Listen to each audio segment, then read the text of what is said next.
Guys, நேற்று Sunday mini vlog பார்த்துடலாமா? நேற்று காலையில் வந்து மட்டன் குழம்பு தான் பண்ணியிருந்தோம். மட்டன் குழம்புலாம் சாப்பிட்டுட்டு அப்புறம் மதியானமாக எல்லாரும் ஓணம் காஸ்டியூமுக்கு மாறிட்டோம். ஓணம் கேம் சேலஞ்ச் பண்ணலான்ட்டு இப்போல்லாம் அதிகமாக இந்த மாதிரி கேம் சேலஞ்ச் பண்ணி நாங்களே ஃபன் பண்ணி விளாண்டுட்டு இருக்கோம். இப்போ நீங்கள் பார்த்துட்டு இருக்க இந்த கிளிப்ஸ் என்னன்னா, எங்களை நாங்களே சாய் பல்லவியாக நினச்சி ஒரு ரேம்ப் வாக் பண்ணிகிட்டு இருந்தோம். அதை தான் வந்து வீடியோ எடுத்தோம். அதுக்கப்புறமா வந்து நிறைய கேம் சேலஞ்ச் 2-3 கேம்ஸ் விளையாடிட்டு இருந்தோம். புது வீட்டில் போயிட்டு தான் விளாண்டிட்டு இருந்தோம்.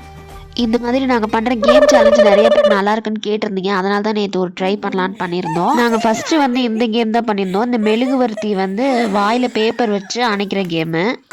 2 பேர் வந்து டீமாக பிரிஞ்சு விளையாண்டிருந்தோம். இதோட ஃபுல் வீடியோ வந்து அண்ணி வந்து அவங்களோட சேனலில் வந்து அப்லோட் பண்ணுவாங்க. ஃபுல்லாக பாருங்கள்.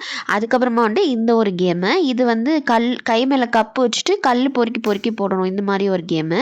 ஆனால் உண்மையாக சொல்கிறேன், கேரளாவில் இருக்கவங்க கூட இந்த மாதிரி ஃபன் பண்ணி விளையாட மாட்டாங்க. அந்தளவுக்கு நேற்று விளையாடிட்டு இருந்தோம். நைட் டின்னருக்கு வந்து ராமன் நூடுல்ஸ் தான் பண்ணியிருந்தோம். இப்போல்லாம் வந்து ராமன் நூடுல்ஸ் வந்து அடிக்கடி வீட்டிலே பண்ணி சாப்பிட்றோம். நைட் டைம் வர நம்மளோட கிரேவிங்ஸ்க்கு இந்த ராமன் நூடுல்ஸ் ஒரு சூப்பரான ஆப்ஷனாக இருக்குது. அதோட இந்த சில்லி ஆயில் வந்து மிக்ஸ் பண்ணி சாப்பிடும்போது டேஸ்ட் வேறு லெவலாக இருக்குது. ரெசிபி வேணால் சொல்லுங்கள், நான் டிஎம் பண்ணுறேன்.